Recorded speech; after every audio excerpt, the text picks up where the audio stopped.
The world of high-end furniture is a kingdom built on the past, a dynasty of Italian masters who worship at the altars of leather, marble, and ancient woods.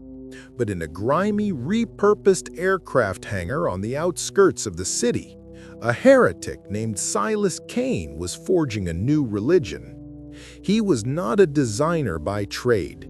He was a former aerospace engineer who saw beauty not in history, but in physics.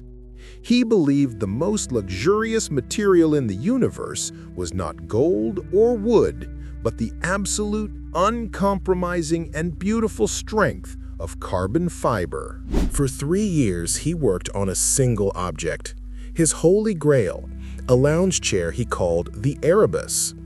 It was not assembled, it was sculpted, woven from a single continuous sheet of forged carbon fiber, then baked under immense pressure in a custom-built autoclave. It was a physical impossibility, a single, unbroken, flowing line that was both a chair and a sculpture. It was impossibly light. A child could lift it, and it was absurdly strong. It could withstand the force of a car crash. It was not a piece of furniture.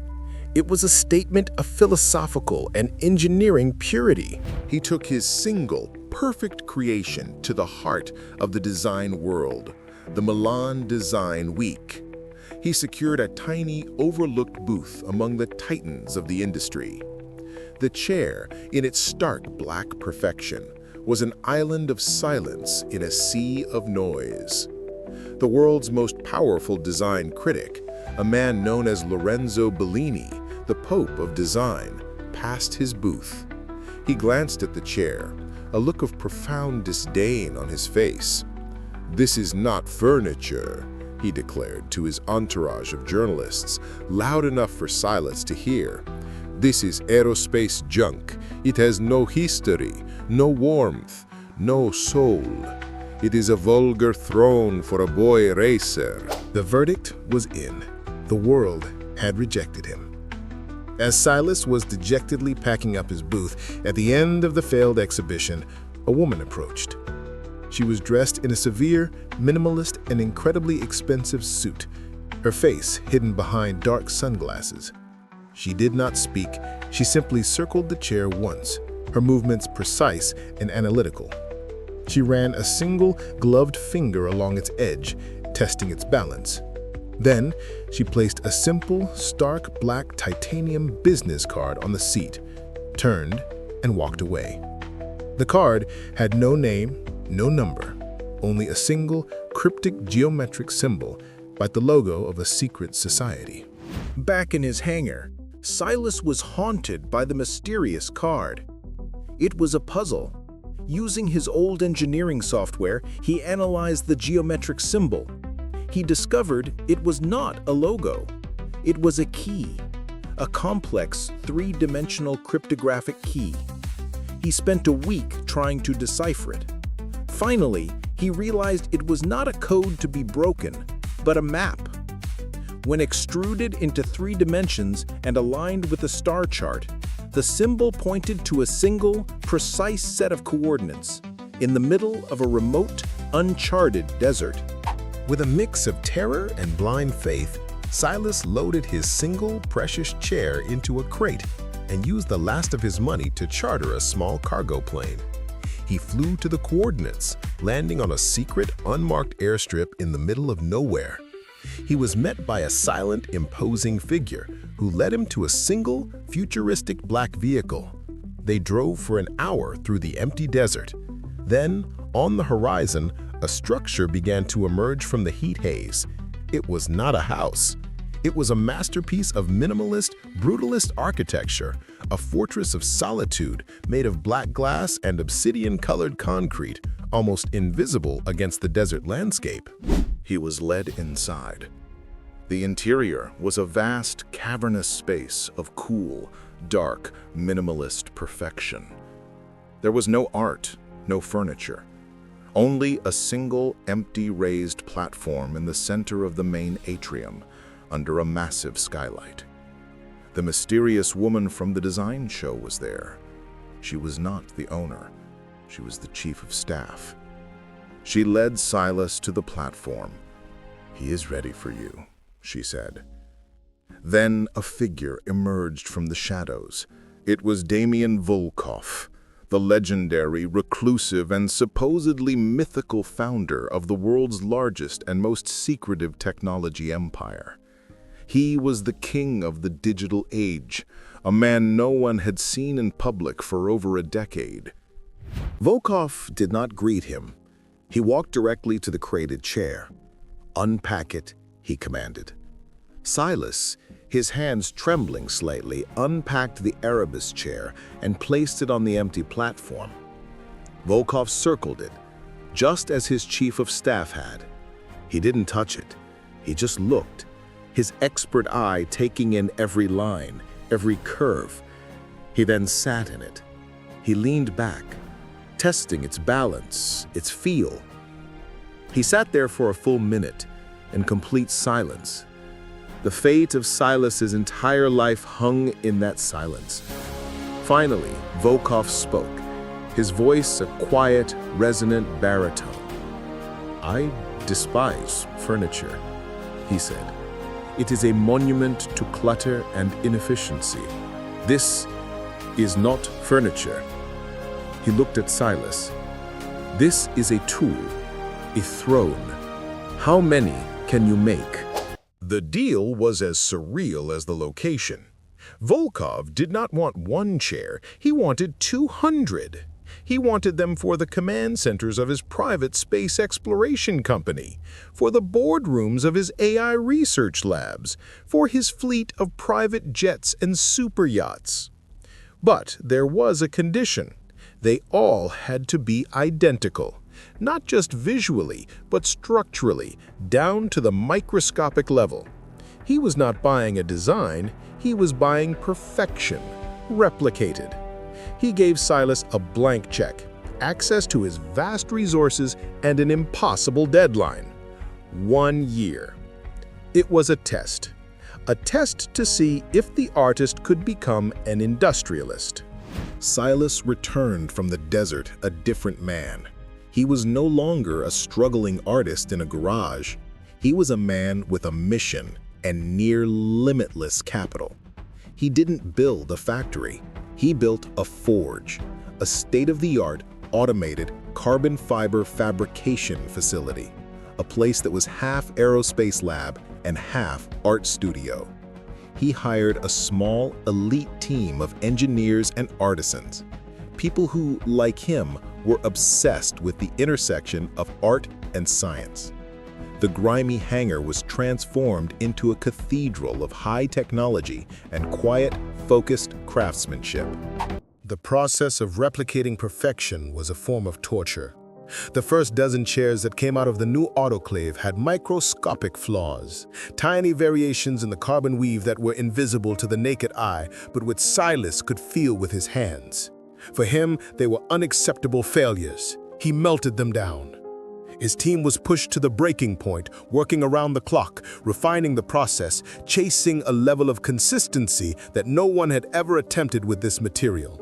The pressure was immense, the deadline was looming, and the ghost of Lorenzo Bellini's insult, aerospace junk, haunted his every waking moment. He had to prove him wrong, 200 times over. The breakthrough came from an unexpected place. The key was not in the machine, but in the material itself. Silas developed a new proprietary technique, weaving a single conductive graphene thread into the carbon fiber weave. This thread allowed him to monitor the chair's internal stress and structural integrity in real time during the baking process using a system of acoustic sensors. He was no longer just baking the chair. He was listening to it, composing its final structure with sound, making microscopic adjustments to the temperature and pressure to guide it to a perfect, flawless state. He had found a way to give his industrial process the soul of a craftsman. On the final day of the deadline, a fleet of sleek, black, unmarked cargo trucks arrived at Silas's forge. His team, exhausted but triumphant, loaded 200 identical, perfect black crates. The destination was unknown. The cargo was untraceable. Silas had fulfilled his contract. He had passed the test. He had taken his art and turned it into a perfect, replicated science. His impossible task was complete. For months, the world heard nothing. Then, the whispers began. A photo leaked from Damian Volkov's private space launch command center showed his flight directors sitting not in standard office chairs, but in sleek, black, impossibly elegant Erebus chairs. Another photo from a secretive AI conference showed the world's top minds seated on the same mysterious thrones. The chair began to appear like a secret symbol in the background of the world's most exclusive and powerful locations. It was never announced, never advertised. It simply was. It became the ultimate symbol of power and taste, an object that could not be bought, only bestowed. The design world was in turmoil. The Erebus chair, the aerospace junk that had been mocked and dismissed, was now the most sought-after and influential piece of design on the planet, and its creator was a ghost. Then came the final crushing blow. At the next Milan Design Week, Damian Volkov made his first public appearance in a decade. He did not give a speech. He simply funded a massive, minimalist, museum-like pavilion in the center of the fair. Inside, on 100 pedestals, were 100 Erebus chairs, each lit like a priceless sculpture. And at the entrance, a single, simple plaque. Art is not what a critic says it is. It is what a visionary does. S. Kane. Lorenzo Bellini's career as the Pope of Design was over. He was exposed as a man of fashion, not of vision. A man who had failed to recognize true genius when it was presented to him. Silas Kane, without ever saying another word in public, had not just won, he had redefined the very concept of value and taste. He had proven that true luxury is not about history or branding, but about uncompromising, objective, and replicated perfection. He had made the critic irrelevant. After the Milan exhibition, the world expected Silas Kane to become the new god of industrial design. They expected him to launch a global brand, to mass-produce a more affordable version of his chair. He did the opposite. He kept his forge small, elite, and secretive. He continued to produce the Erebus, but only in tiny, limited quantities for a handful of clients he personally selected. And he began to apply his philosophy of replicated perfection to other objects. A minimalist architect's desk, a perfectly balanced chef's knife, a simple, unadorned, but structurally perfect watch. His brand, Kane Forgeworks, became the ultimate symbol of a new kind of luxury. It was not about gold or diamonds. It was about purity, performance, and an obsessive, almost pathological attention to detail. Owning a Kane object was not a sign of wealth. It was a sign that you understood. It was a secret handshake among the world's top performers, the innovators, the visionaries. He had created a brand that was defined not by its logo, but by the complete and utter absence of one. The quality was the signature. Silas Kane never returned to Milan. He never gave an interview. He remained in his forge, a master craftsman in his high-tech sanctuary. He had proven his point. He had shown the world that the most powerful statement is not a loud declaration, but a quiet, undeniable, and perfectly executed fact. He was the engineer who became an artist, the artist who became an industrialist, and the industrialist who became a philosopher of pure form. He taught the world that true luxury has no history. It is not about what was. It is about what is, in its most essential, honest, and perfect form. He was the sculptor who worked not with clay or marble, but with the very physics of the universe. And his creations were not just objects to be owned, but ideals to aspire to. The beauty of a line, the truth of a material, and the quiet, unshakable power of a single perfect thing. The Kane philosophy of replicated perfection rippled out beyond the world of design, influencing everything from architecture to surgical tools. The idea that an object's value could be derived purely from its functional and material integrity, free from the noise of branding and marketing, was a revolution. Universities began to teach Kanean design theory. Silas had inadvertently started a new minimalist movement, a quiet rebellion against the culture of conspicuous consumption. And what of Lorenzo Bellini, the Pope of design, who had dismissed him? His fall from grace was total. He became a symbol of the old, outdated world of tastemaking, a man who had mistaken fashion for progress. In a final, ironic interview, years later, he was asked what he considered to be the single greatest piece of furniture design of the 21st century. He looked at the journalist, his face a mixture of regret and hard-won wisdom, and gave a one-word answer: Erebus. Silas Kane remained in his forge, a ghost in his own beautiful machine. He never sought fame, and so he became a legend. He never chased wealth, and so he became immeasurably influential. He was the ultimate outsider who became the ultimate insider, not by joining their world, but by creating a new, more perfect one and forcing them to come to him. He was the engineer who reminded the world that beauty is not an ornament, it is a function.